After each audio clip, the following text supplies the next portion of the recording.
অক্টোবরের 8 তারিখ, মাত্র 4-5 দিন আগে আমাদের ইঞ্জিনিয়ার রণজয় দেববর্মা উনি ওয়াটার রিসোর্স ডিভিশন নাম্বার 6 কৈলাসহরে চাকরি করেন। ওনার কোয়ার্টার হচ্ছে কুমারঘাট। উনি কুমারঘাট সরকারি কোয়ার্টারে থাকেন।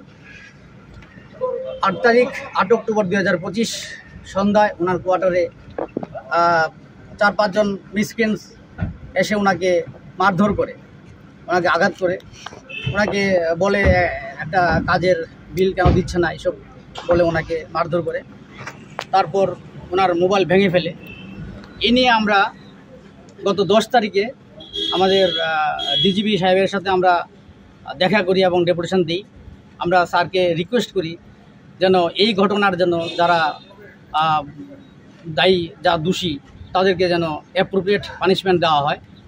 সেই ডেপুটেশনের কপি আমরা আমাদের রাজ্যের মাননীয় মুখ্যমন্ত্রী তথা আমাদের পূর্তমন্ত্রী ওনাকে আমরা দেই, আমরা রাজ্যের চিফ সেক্রেটারিকে দেই, তারপরে এবং আমাদের পূর্ত দপ্তরের সেক্রেটারি কিরণজিৎ স্যারকে আমরা দিই। তারপর আজকে আমরা এসছি। আজকে আমাদের এখানে মোটামুটি 100-র উপরে আছে। আমাদের ত্রিপুরার সমস্ত ডিস্ট্রিক্ট থেকেই আমাদের মেম্বার এসছে। আমরা ঊনকোটি ডিস্ট্রিক্টের মাননীয় ডিস্ট্রিক্ট ম্যাজিস্ট্রেটের কাছে আমরা সেই ডেপুটেশনটা দিই এবং স্যারকে আমরা রিকোয়েস্ট করি যেন যারা দোষী তাদেরকে যেন শনাক্ত করে অ্যাপ্রোপ্রিয়েট পানিশমেন্ট দেওয়া হয়। আমাদের ডিএম স্যার আমাদের ব্যাপারটা নিয়ে উনি খুব ভালোভাবে আলাপ করেছেন, দেখেছেন, উনি সহানুভূতির সহিত দেখেছেন এবং উনি বলেছেন আমি ঠিক যেদিন ঘটনা হচ্ছে ওই দিন জানতে পারিনি, তার দুদিন পরে আমি জেনেছি। যেন আমার কাছে খুবই খারাপ লেগেছে, কারণ যিনি রণজয় দেববর্মা, ওনার সাথে আমার প্রায়ই কথাবার্তা হয় বিভিন্ন কাজের ব্যাপার নিয়ে।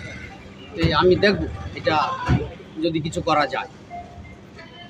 এই হচ্ছে আমাদের আজকের ডেপুটেশন। এখন পর্যন্ত কোনো আসামি তো গ্রেপ্তার হয়নি? না, এখন অবধি কোনো আসামি গ্রেপ্তার হয়নি। তা স্যার তো বলেছেন যে চেষ্টা করছে। ওইখানকার একটা সিসিটিভির ফুটেজও ছিল, ওইটাকেও নিয়েছে ওরা।